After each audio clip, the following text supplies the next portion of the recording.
Hello दोस्तों, स्वागत है आपका बुक्स एजुकेशन के यूट्यूब चैनल पर। साथियों, आरपीएफ एसआई की प्रैक्टिस बुक आप देख रहे हैं किरण पब्लिकेशन की। इस बुक से दोस्तों अभी तक हमने 10 सेट कंप्लीट कर लिया है। आज दोस्तों हम सेट नंबर 11 इस क्लास में करने वाले हैं। चलिए स्टार्ट करते हैं सेट नंबर 11।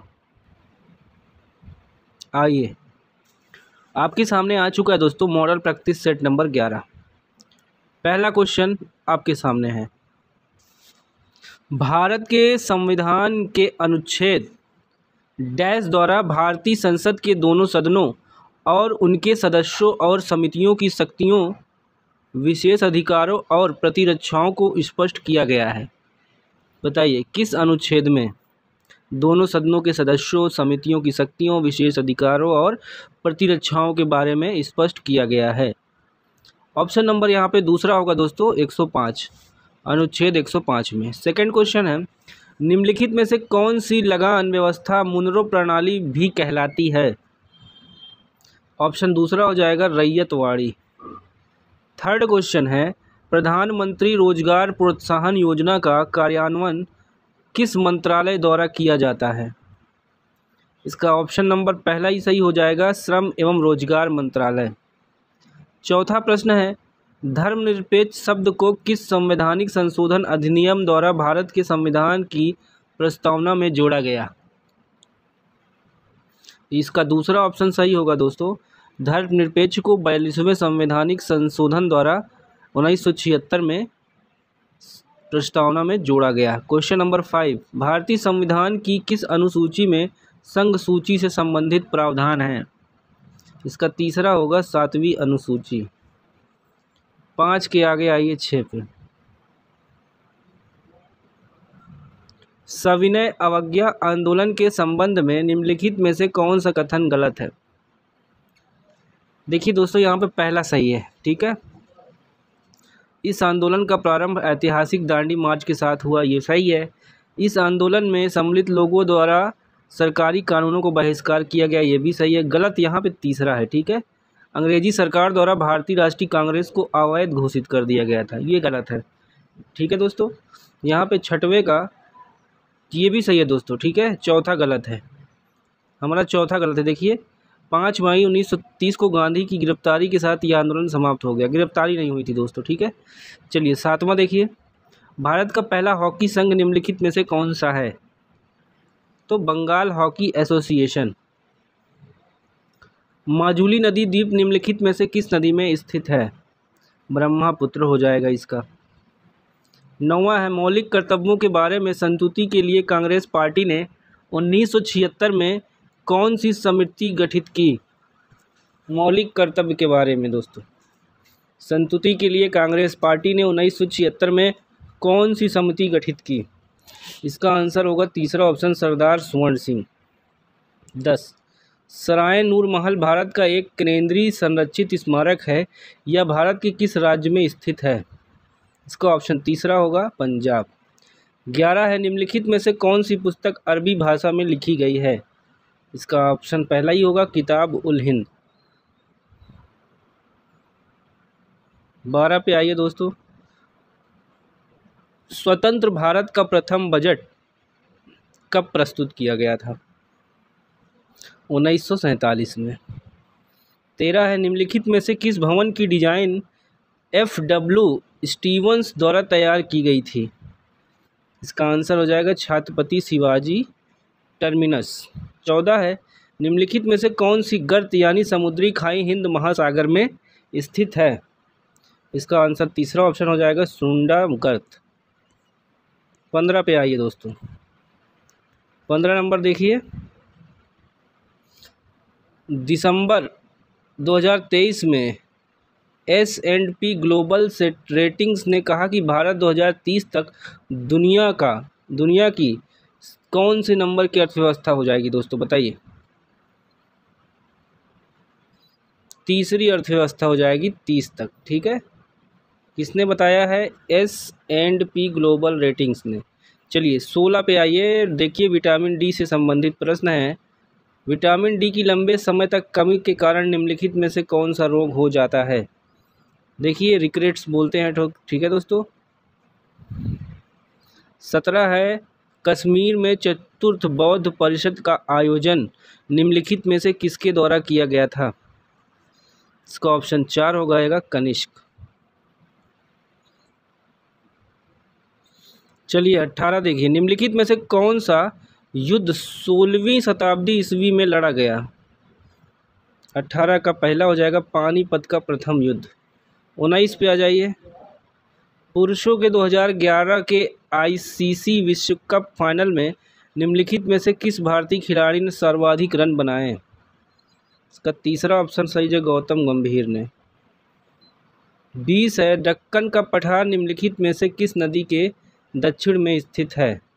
पहला ऑप्शन होगा नर्मदा नदी। 21 है रवि कीर्ति किस चालुक्य शासक के दरबारी कवि थे? इसका आंसर दूसरा हो जाएगा पुलकेशिन द्वितीय। 22 है भारतीय संविधान के किस अनुच्छेद में कहा गया है कि किसी भी व्यक्ति को एक ही अपराध के लिए एक बार से ज़्यादा सज़ा नहीं मिलेगी?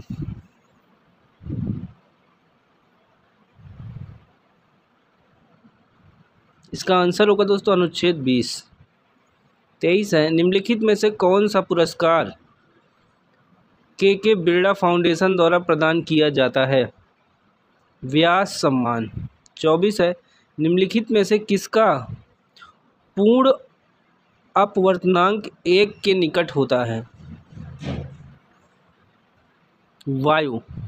नेक्स्ट है दोस्तों 25 देखिए, न्यूमेरिकल है यहाँ पे कौन सा, देखिए सबसे उत्तरी वन क्षेत्र 50, देखिए यहाँ पे नॉर्थ 10 डिग्री नॉर्थ के बीच कठिन जलवायु की स्थितियों में बढ़ाने वाले कम से अधिक परिवृत्ति जंगलों में एक परिध्रुवी बेल्ट बनाता है। चलिए इसको स्किप करते हैं, आगे देखिए 26।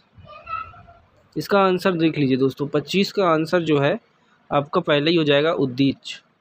26 है माधव गॉडगिल पैनल, देखिए डैश के पर्यावरण से संबंधित है? राइट आंसर होगा पश्चिमी घाट। माधव गॉडगिल पैनल पश्चिमी घाट के पर्यावरण से संबंधित है। 26 है दोस्तों, ठीक है 26 का पहला ही हो जाएगा।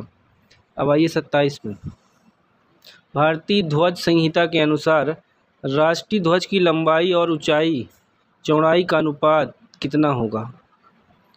3:2 होगा। क्या होगा? 3:2। 28 है बिहार में खोजा गया रामपुरवा बैल स्तंभ शिखर अब डैश में रखा गया है? इसका आंसर पहला ही ऑप्शन हो जाएगा राष्ट्रपति भवन। 29 है जलियांवाला बाग हत्याकांड 13 अप्रैल 1919 के उत्तर प्रभाव के रूप में निम्नलिखित में से कौन सी घटना घटित हुई? यहाँ पे तीसरा सही हो जाएगा दोस्तों, ब्रिटिश सरकार द्वारा हंटर आयोग की नियुक्ति, ठीक है हंटर आयोग की नियुक्ति की जाती है। 30 पे देखिए क्या है, हाइड्रोजन का परमाणु द्रव्यमान U लगभग कितना होता है? इसका आंसर हो जाएगा 1। 31 है फसल कटाई पर्व हरेला डैश राज्य में मनाया जाता है? तो पहला ही ऑप्शन होगा उत्तराखंड। 32 है विशिष्ट सापेक्षता सिद्धांत के अनुसार निम्नलिखित में से क्या सापेक्ष नहीं है? 32 का दूसरा प्रकाश का वेग।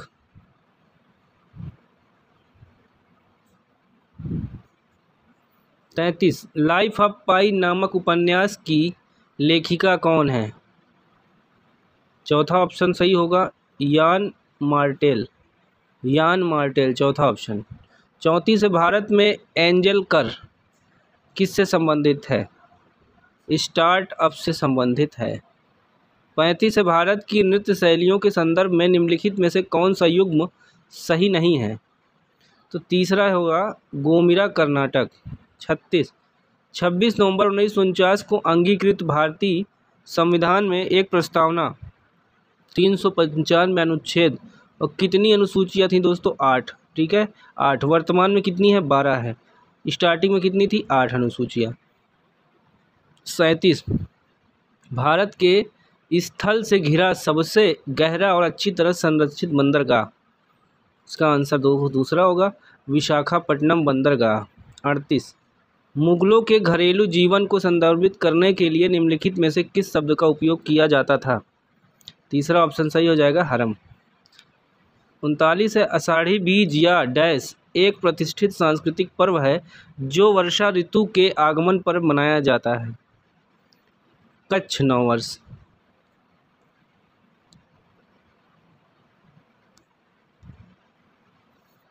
49 निम्नलिखित में से कौन सा एक शैव संप्रदाय नहीं है?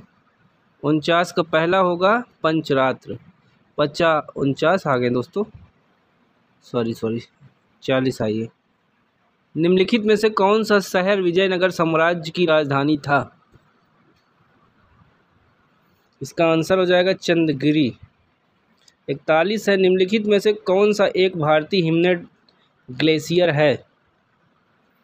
तो पिंडारी हो जाएगा। विंडो क्लीनर में निम्न में से कौन सा क्षार पाया जाता है? अमोनियम हाइड्रोक्साइड पाया जाता है। देखिए 43, अरीबादा शब्द निम्नलिखित में से किससे संबंधित है? तीसरा हो जाएगा ऑलिव रिडले कछुआ। 44 है, तापी नदी निम्नलिखित में से किस राज्य में प्रवाहित नहीं होती है? 44, इसका आंसर 3 होगा राजस्थान। 45 है, हवा में गर्म किए जाने पर सिंदूर डैश के ऑक्साइड से परिवर्तित हो जाता है? इसका आंसर चौथा हो जाएगा मरकरी। और 46 है, लोकसभा के अधिनियमों के अंतर्गत सदन का नेता का अर्थ डैश से है यदि वह लोकसभा का सदस्य हो? आंसर हो जाएगा प्रधानमंत्री, सदन का नेता। 47 है, महत्वपूर्ण संयुक्त सैन्य अभ्यासों के संदर्भ में निम्नलिखित में से कौन सा युग्म सही है?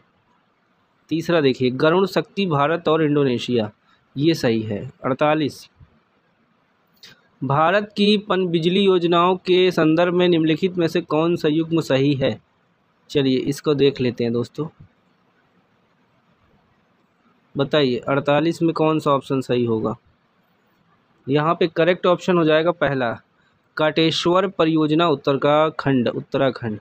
देखिए क्वेश्चन हमने पहले ही किया था, एक शैव संप्रदाय नहीं है तो पंचरात्र नहीं है। 50वां क्वेश्चन है, निम्नलिखित में से कौन सी धातु अभिक्रिया श्रृंखला में शीर्ष से संबंधित नहीं है? इसका आंसर होगा दोस्तों पहला लेड। तो 50 क्वेश्चन पूरे हो गए दोस्तों, just for revision like a mock test. Okay, ज़्यादा एक्सप्लेनेशन के लिए दोस्तों आपको PDF हम टेलीग्राम पर शेयर कर देंगे। चलिए धन्यवाद, बाय बाय, टेक केयर।